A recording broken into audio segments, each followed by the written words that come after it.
Alright, welcome everyone. We are going to talk about the best monks in Age of Empires 4. I knew you're going to wait for such a video like this because we need to talk about the monks. Now, what do we have here? English has basic monks, like nothing special. French has basic monks, nothing special. China has basic monks, not really, because you can get Yuan dynasty, Ming dynasty kind of thing. So you can play with the dynasties, right? So wait. Not basic monk. Um Malian has basic monk. Byzantine has basic monk. Uh which others? Jean has base. I mean, I gotta put it a little bit higher because Jean has cheaper monk, right? Because you can buff the monastery with Jean d'Arc. Even though people doesn't do it, I think it's the same level as having having dynasty bonuses on the monk. Uh, let's see. No, House of Lancaster has basic monk. Yes. Macedonia has basic monk. Yes. And Jin Dynasty has basic monks. So we put all the civilizations that has basic monks. Okay, let's say it again. Why they basic? Because they don't do anything special, right? Why are they basic? Well, because they have nothing special. All right, HRE monks deserves to be. Ooh, that's a really good question. If it's A or S tier. Buffs of the villager you can put inside building, aka monastery or the Ragnar's Cathedral or the Arcan Chapel. Also buffs your military as well. So buffs villagers for extra getter rate or construction speed, by the way. So we should not forget to mention that. Yeah, deserves to be S tier. Now the Abbasid monk, why is it so special? Because it can do single target Vololo. I don't think that's insanely broken or insanely strong, but it is better than the Chinese or the Jeanne d'Arc cheaper monk for sure. But is it like A tier because it's a single target Vololo, which yeah, let's put it into A tier because it can counter elephants, gilded units, hand cannoneers. You can Volo hand cannoneers. You can Volo camels. But it's not bad, by the way. And also you can do like target non-stop. I think you can even do shift click if I remember correctly, but you can do like multiple single volos, which is good. Even though it's only in Imperial, it's a very strong ability for the Abbasid monks. Mongol monk has more HP, faster healing, and faster movement speed with the Yam network, or faster movement speed with the Khan. And that's all. I think that because of the chunky monk, they deserve them to be A tier. Ottoman monk has an aura, healing aura. Yeah, let's put the best into B tier. Then it makes sense because these monks have more stuff, right? And also you can get a monk as Ottoman in feudal. And every age, the monk aura healing is increased by 1, which is very important to mention. I'm pretty sure it's increased by 1, but in 1 second, please. I need to check right now. You for 1 health per second, 2 health per second, and 3 health per second. So yeah, it is. It is amazing. Oh, it's 1 health per second in both dark and feudal age. All right. Warrior monks easily deserves to be S tier. They are fast, tanky, in a huge range for the buff. So when they hit one unit, you need to hit one unit, and in like 7 or maybe 8 tiles of range, all of your unit will get buffed. The buff lasts for a while. I think up to like 15 seconds or maybe 20. It gives 3 extra damage 2 extra damage, but it can go up to 3, and one armor, which is insanely good.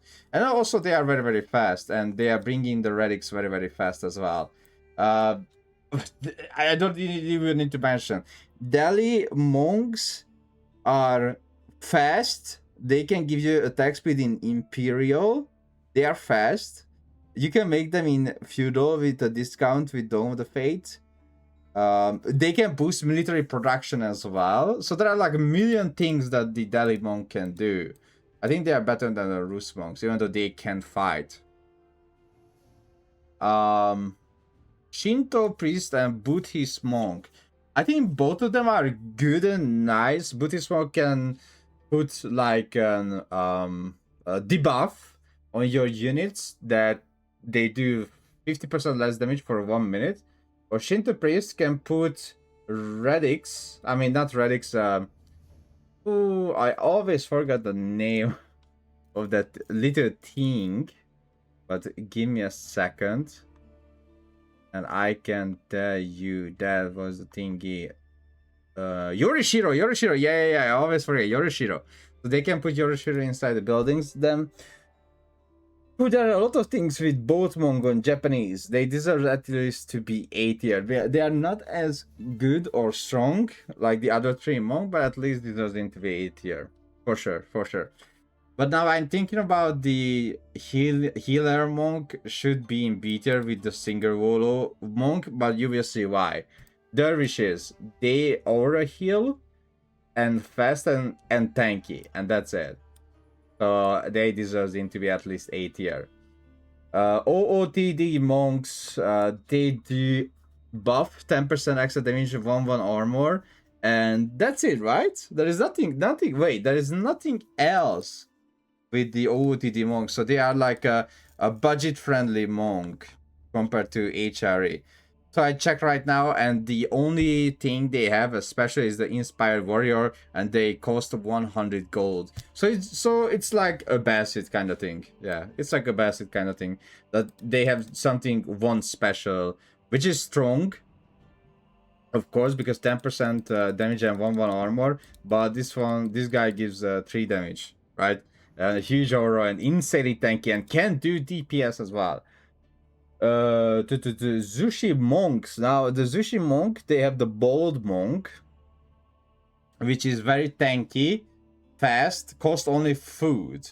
I don't think they deserve to be S tier. They are good, but okay, I will come back to this. Oh wait, Katie has a normal monks. No. Katie actually has faster healing monks. Because 90% of players age up with Hospitaler, you will always have your faster healing monk. So actually, and also wait, I mean, we don't calculate the Knight Hospitaler as a monk because they are not religious units, aka you can Vololo the Knight Hospitalers. So here's that. But if we just talk about monk that comes out from a monastery or a pagoda, then Knight Hospitaler comes out from a barracks. So, Golden Mold. Do they have any special thing with their monks? I was thinking maybe they do have, but I gotta check. I mean, there is like an upgrade inside of the building, but other than that, no, they have nothing special with the shaman. You even make one shaman as well, yeah. So they are basic monks, nothing special like Mongol monks. That's kind of sad because Mongol has special monks, right? Mongol monk has faster movement speed, double HP, double healing, and also affected by the Khan arrows. So you can give movement speed or armor to your monks. So it's so weird because the Mongol monk, as I mentioned, have a lot of things that you can upgrade and get to them. But at the same time, I will come back to that. Sengoku monks. Sengoku monk is a special unit as well. If you age up with the landmark, then what do you get? I need to check because nobody ages up. So They have one upgrade without the landmark. It's called Mountain Top Training, which gives them 33% movement speed. With the landmark, they get Compo Medicine, which the Eco Iki Monk attack aura healing increased by 1 in Castle Age, so it's kind of and it's also instantly expensive with 300 gold. And in Imperial, they get Nembutsu, which increase their HP by 60 and their melee damage by 2. So they are fast, they are tanky, they cost 75. Yeah, deserves into B tier. Then we're gonna put Mongol into B tier, because all the upgrades for the Mongol Monk are very expensive, and most of the people doesn't upgrade them, but they are good, so it's very strong upgrades and really nice. But to be honest, yeah, it's not like top B tier or anything like that. I think these two are the top B tier for sure. Two clock. Now, 2 clock monks, they have elephant monk, which are insanely strong. They can heal 2 units at the same time, and not just that, okay. They heal out of combat 2 HP per every 2 seconds, which is 2%. They also have 30% bonus damage if you age up with House of Learning. That's what I'm talking about. 10% movement speed and you can upgrade the healer monk into an imperial version of healer monk. That's very important to mention. And also, if you make the 7 benefactor, so the governor of 7, you get extra damage on the unit that you are healing. So there is an injured hand cannoneer, and your healer elephant is healed that unit. It will receive 10, 15, 20% extra damage for 10 seconds. And if you go with, let's say, the compound of defender, then you can even increase the healing rate of your elephant by 50%. So there are like many things that you can put together. But of course, if you go compound defender, then you don't have the crazy good House of Learning upgrades.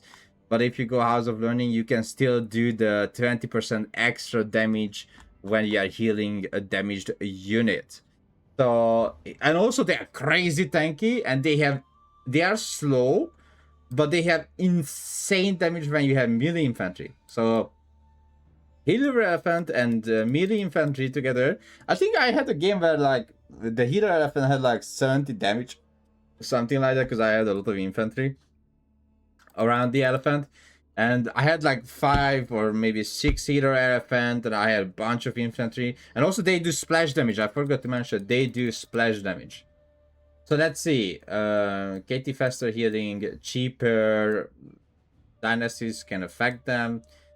You need some upgrades, aura healing, just a little bit of buff, not crazy. Like, listen, if it used to be 15%, like back in the day, I would put it 1 higher, because 50% is, it's way much better than 10%. Single target Hulu, which is very strong against many civilization. Like, if you see Slokta, you just single target Hulu. Or Imperial Guard or something like that. Cavalry units. Bold Monk, which are strong. I think Bold Monks deserves, you know what? Bold Monk deserves it to be S tier, because they're actually crazy good. They beat most of the units in the game. Because of their, like, combat activity, I'm gonna put them into S tier. Because how insanely strong they are. They are like billion damage. I'm gonna look up give me a second to give you a better idea how good they are. Okay, H1 pass for word, it's not down. Hallelujah. So in Imperial they have a lot of HP. If I see correctly, is it like 300 HP and 25 damage?